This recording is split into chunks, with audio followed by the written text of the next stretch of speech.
Do you ever pick something up from the ground and think to yourself, gee willikers, I hope no one sticks something up my butt. But then, some hoodlum comes in and just shanks you, right in the butt.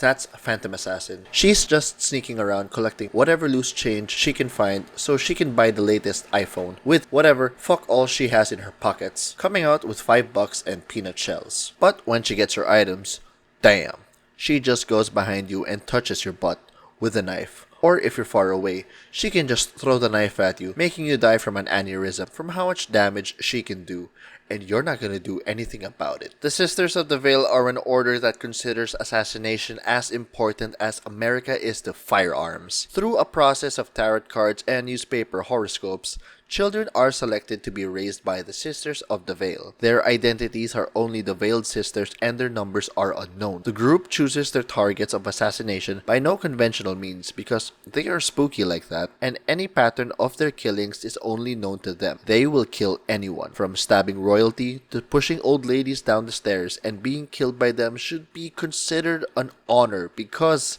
yes. While they identify only as the Veiled Sisters, there is one when everyone is asleep. She whips out her My Chemical Romance albums and rocks out, rustling her veils with the forbidden whisper of her name, Mordred, the Phantom Assassin. Phantom Assassin is an agility hero normally played in the carry role. She has high single burst physical damage and can 100 to 0 most squishy heroes. She can jump to targets and come with natural evasion, so she can be quite slippery and can get away from a lot of situations. Phantom Assassin comes with a natural break, so she is good against heroes that rely on passives by telling them, no, you can't do that. She is shit when she is behind and is weak to spells as she is also squishy and can be bursted down, so I will tell you now that she is a bitch, until she is not. Stifling Dagger. It's back to 2000's Call of Duty montages. It's a targeted ability where you throw a knife like the bitch that you are that deals damage and slows. Use this to secure last hits or to deal damage to heroes from afar until they are low enough to jump in for the kill. This can apply attack effects from items and abilities like your ult. Phantom Strike. Surprise motherfucker, you just dropped the soap. It's an active ability where you teleport to your target. If the target is an enemy, you get bonus attack speed to clap those cheeks faster. Blur. Blur has a passive and active effect. Passively, it gives you evasion. Actively, it causes you to be undetectable until you are close enough to an enemy hero,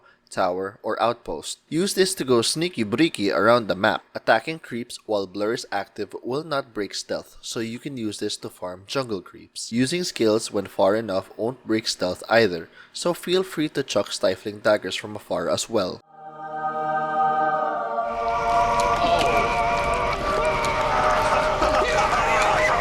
This is why we play Phantom Assassin. I like it. Now won't you? Don't do it! I'm a virgin. Coup de Grace.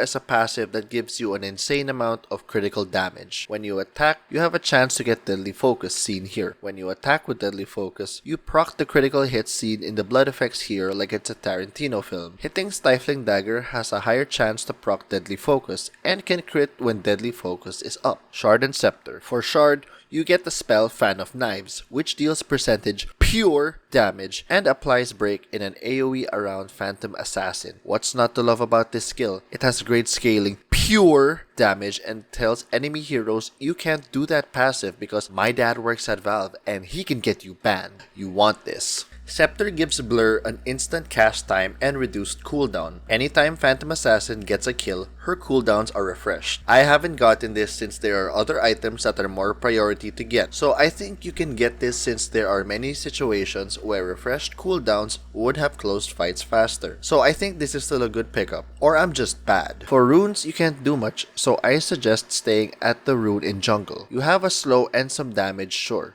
So just stay safe and throw daggers if you and your team will try to go for pickoffs. But if you get invaded, just run because you are a bitch until you are not. When laning, just go for last hits. Depending on the lane matchup, you may have kill threat, but But if you're not sure, just stay safe and don't risk death since you can fall off bad if you're behind. Use Stifling Dagger to secure last hits, either just using it like a ranged auto attack or use it in tandem with an auto attack to secure contested last hits. For mid game, keep farming since you can't fall behind and you can never have too much money. Keep safe and make sure that when you jump in for the kill that you can secure it with as little risk as possible. Push lanes when you're sure it's safe and capitalize on mistakes from the enemy. For late game, I have lost games because I was not careful here. Even if I did so well in the early and mid game, you hurt but you are still squishy. Getting behind at this point makes you pretty useless. There may be situations where you can only attack with Stifling Dagger, and that's fine. Just chip them down, and when you feel like there is no risk, go for the kill. For level 1, I'd always go Stifling Dagger,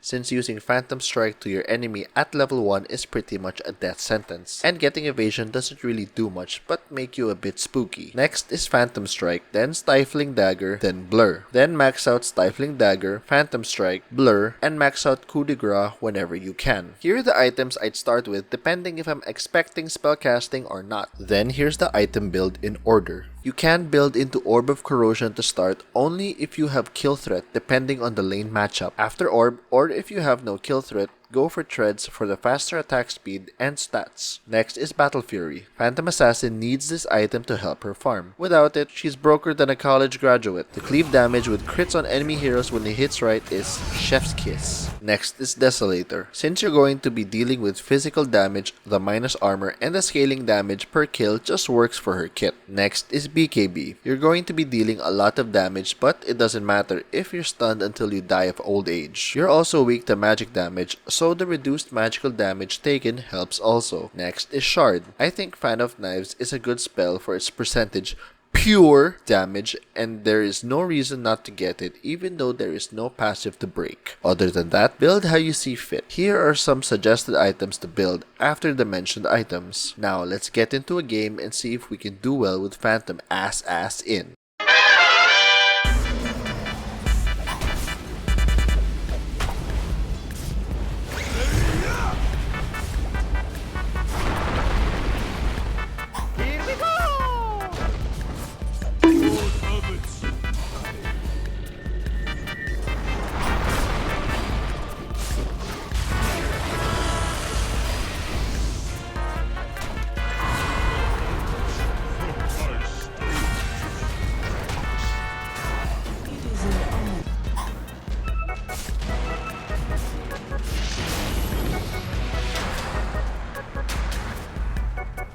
Don't look now. Hello, sir. Good afternoon, sir. How are you doing?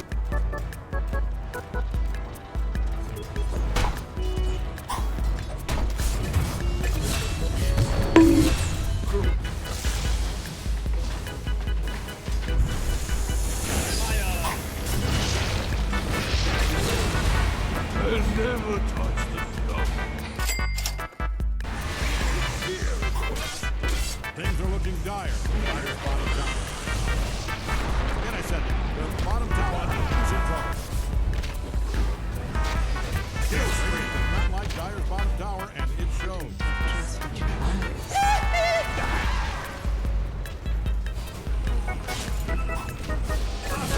Total dominance. I can't believe W.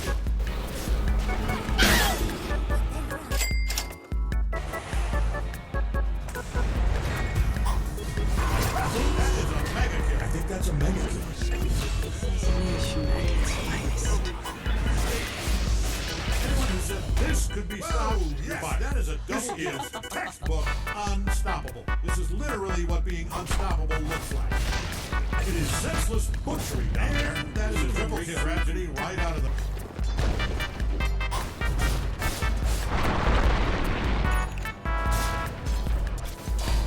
Oh, hell! Are we up to monster kill?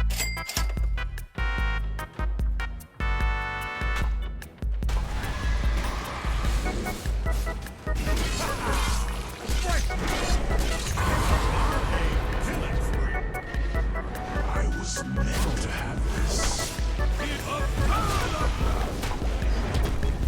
The Oracle chose you. You are unstoppable. Look at this. Are you seeing this?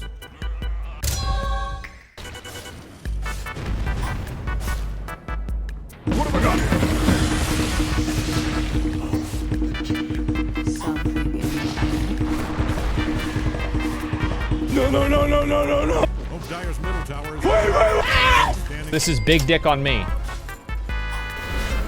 Oh, hi, Mark.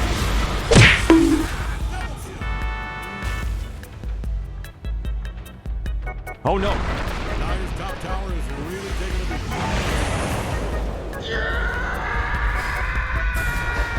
I don't believe this. You're in the vicinity of Dyer.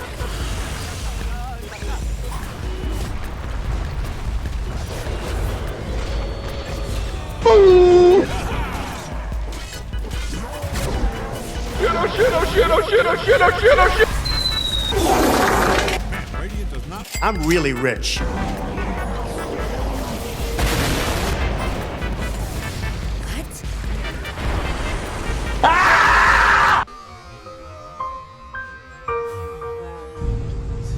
Tough time never lasts. Only tough people last. Never back down, never what? Never give up. Never back down, never what?